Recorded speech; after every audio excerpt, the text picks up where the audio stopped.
যারা আমার টাকায় মানুষ এসে তারাই আমার দেখতে আসে না।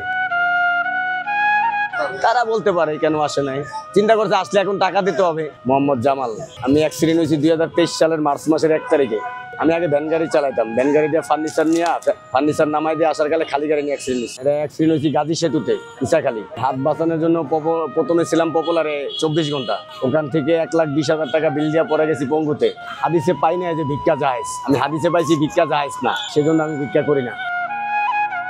রাষ্ট্রপতির বরাবর একটা চিঠি দেওয়া হয়েছিল, কিন্তু ওখান থেকে আমি কিছু পাই নাই। চিঠিতে লিখছি যে আমি মধ্যবিত্ত ঘরের ছেলে, আমি ভ্যান গাড়ি চালাইতাম, আমি একজন কর্মজীবী ছেলে, অ্যাক্সিডেন্ট হয়েছি, আমার যদি সরকার কিছু আর অর্থ দিয়ে সাহায্য করে তাহলে আমি একটা ব্যবসা করবো, কিন্তু করে নাই। প্রথমে চাইছিলাম যে আবার অটো গাড়ি বানাই, অটো গাড়ি চালামো একার দিয়া, কিন্তু পরে দেখছি যে না, আমি বামার দিয়া পারি না, কারণ আমি ডাইনার জন্মের থেকে আমি ডাইনার দিয়ে কাজ করতাম, যে কারণে ওটা আমার জন্য ব্যাসের, সেই জন্য ওটা করি না। পরে চাইছিলাম যে ফল কিনা ফল বয়ে বেসমু, সেটা উঠে যে সমস্যা হয়ে যায় মাপতে দিতে কাস্টমারের, অনেক কিছু ট্রাই করছি ভাই, হয় না, লাস্টে এটা নিয়ে বসছি। আমার পরিবারে 2 ছেলে 1 মেয়ে, ছেলে বড়টা বাড়িতে থাকে, আর আমার 1 ছেলে 1 মেয়ে মারা গেছে, এখন আমরা 2জনই আছি। আমার ওই ঘরেই থাকে, এখন ঘরের পাশাপাশি মনে করেন যে মাঝে মাঝে ওই যে মেসের কিছু রান্না রান্ধে, মানে মনে করেন যে সপ্তাহে 2-4 দিন রান্ধে, মানে পুরো মাস না, মাস হিসাবে না। অনেক হতাশায় পড়ে গেছি, আমার ফ্যামিলির থেকেও তো কোনো, আমার আত্মীয় স্বজন থেকেও আমি কোনো হেল্প পাই নাই।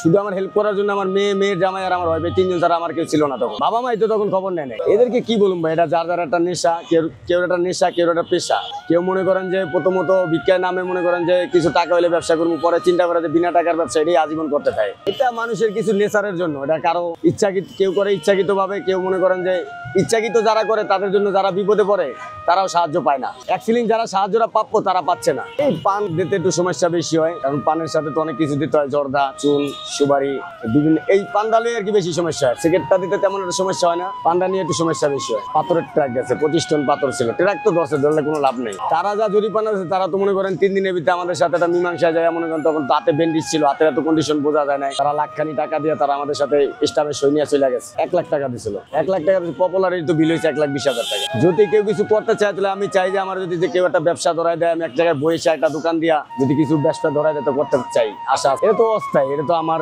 যে কোনো সময় এনে উঠাই দেবো, ফুটপাত না এটা তো আমি অবৈধভাবে বসে দোকানদারি করতেছি। এটা তো যে কোনো নর্মালি মনে করেন যদি এটা 4 দোকানও দেই, ম্যাক্সিমাম 4 দোকান দিলেও 50-60 টাকা লাগে বর্তমানে। এটা এক সিলিং মনে করেন আমার বিবেক লাড়া দিছে যে আমি ছোটবেলা কোরআন শরীফ পড়ছিলাম, আমি আরবি পড়ছি, ছোটবেলার থেকে আমি পাইছি কোরআন শরীফ পড়তাম, তখনই আমি পাইছি যে হাদিসে নবীজির নিষেধ আছে যে নবীজির শিক্ষা না করো ভিক্ষা। এই জিনিসটা আমার মাথায় বেশি ছিল। আর আমি মনে করেন আরো কিছু মানুষের দেখছি যাদের 1 হাত নাই 2 পাও নাই, তারাও ব্যবসা করে। কিছুটা নিজের থেকে দুর্বল হয়েছি, আবার কিছু জায়গায় যায় মনে মানুষের চলাফেরা দেখে কিছুটা অনুবদ্ধ হয়েছি। তারপরে মনে করেন যে আমার ইচ্ছা ছিল যে আমি নিজেই কিছু করব, কারো কাছে সহযোগিতার হাত পাতবো না, নিজেই যদি পারি কিছু করব, এই ইচ্ছা ছিল। মানে আমি অনেক ধরনের ব্যবসা দিছি, কিন্তু আমি অনেক কিছু করতে পারি না। লাস্টে আমি এটাই সফল হয়েছি। এখানে ভাই 1.5 দিনের সিগারেট কিনতে হয়, সিগারেটের ব্যবসা 1.5 দিন কিনতে হয়, কারণ আজকে মাল দিছে, আবার কালকে দুপুরে গাড়ি আসবে। তা আমার আজকে সারাদিন বেচা কালকে দুপুর পর্যন্ত ব্যস্ত গেলে মনে করেন মোটামুটি 10,000 টাকা লাগে। টোটাল 10 থেকে 12 দোকানের শুধু 10-12,000 টাকা আছে। না, আমি কারো টাকা দিই না। দুঃখটা বললাম তো, আমি যে আমি নিজের আপন লোকের কাছ থেকে কোনো হেল্প পাই নাই।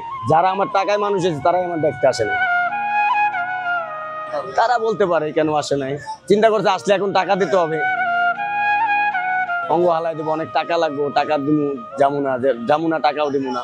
এই জন্য আপন ভাই, আমি 4 ভাই বোনের ভিতরে আমি বড়। একটা আমি তাদের কাছে টাকার মেশিন ছিলাম, আমি টাকা কামাইতাম, তাদের পড়ার খরচা, ইমুকের এটা লাগবো, ইমুকের এটা লাগবো দিতাম, অ্যাক্সিডেন্টের পর দিতে পারি না। এখন তো কেউ যোগাযোগ রাখে না। আমি প্রতিটা মানুষেরই বলি, বাংলাদেশে যারা অর্থের দিকটা দুর্বল, তারা যদিও প্রথম অবস্থায় ভিক্ষায় নামে, ভিক্ষায় 2-4 মাস করার পরে কিছু টাকা জমায় যে কোনো মানুষ যে কোনো ব্যবসা করতে পারে। আগে নিজের ইচ্ছা থাকতে হবে যে আমি হয়তো আমার অর্থ নাই, আমি 2-4 মাস ভিক্ষা করলাম, করে আমি করে টাকা জমাই আমি যে কোনো একটা ব্যবসা করবো। ইচ্ছা থাকতে হবে, ইচ্ছা থাকলে উপায় মেলে, কিন্তু ইচ্ছা নাই। যে তারা হলো তাদের নিজস্ব ব্যক্তিত্ব ব্যাপার, কারো মনের ভিতরে তো কেউ ঢুকতে পারে না। যদি কেউ আমাকে সাহায্য করতে, সহযোগিতা করতে চায়, তাহলে আমার একটা নাম্বার আছে বিকাশ, আমার নাম্বারটা হলো 01932823 650। এই নাম্বারে আমার সাথে যোগাযোগ করতে পারবো। এটাই আমার বিকাশ নাম্বার, পার্সোনাল, নগদ বিকাশও। আসলে আমার তো এখানেই পাইবো। আমি সকাল 8টা থেকে রাত্রে 8টা-9টা পর্যন্ত এই জায়গায় থাকি। 01932823 650।